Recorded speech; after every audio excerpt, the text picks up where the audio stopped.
unión, contracción delantera.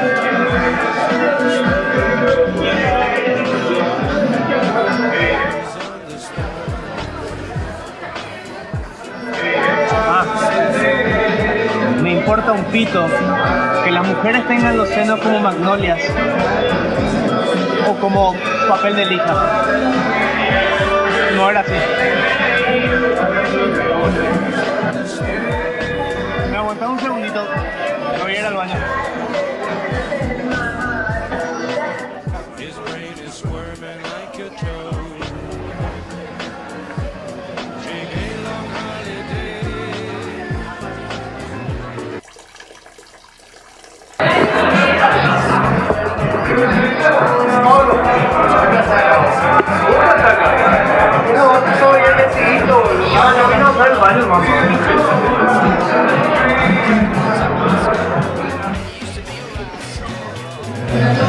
Sobre tiempo.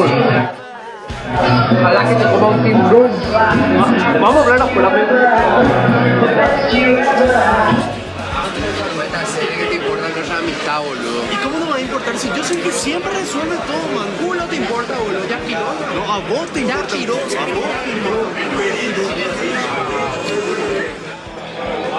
Vos sabías que a mí demasiado me gustaba esa muchacha.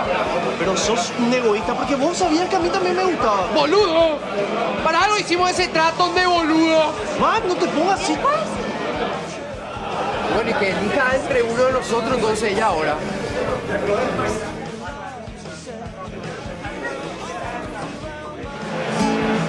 Yo no sé por qué siempre imaginé que un amor mentira. Man, le vas a contar así. Algo más soñé en mi triste vida de soledad. Para. Yo empecé con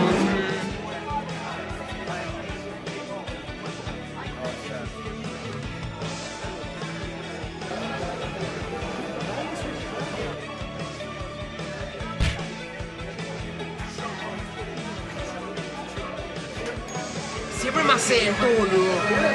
Por siempre. Siempre.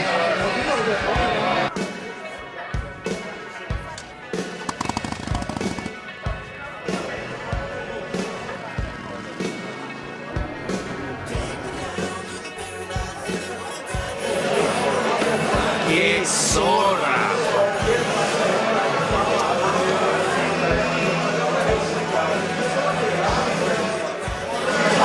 Te prometo que no te voy a hacer esto. Esa muchacha no se merecía lo ninguno de nosotros dos. Y... ¿vamos a tomar? Vamos. Porque siempre estarán Nunca más, no peleamos con una amiga. Nunca más.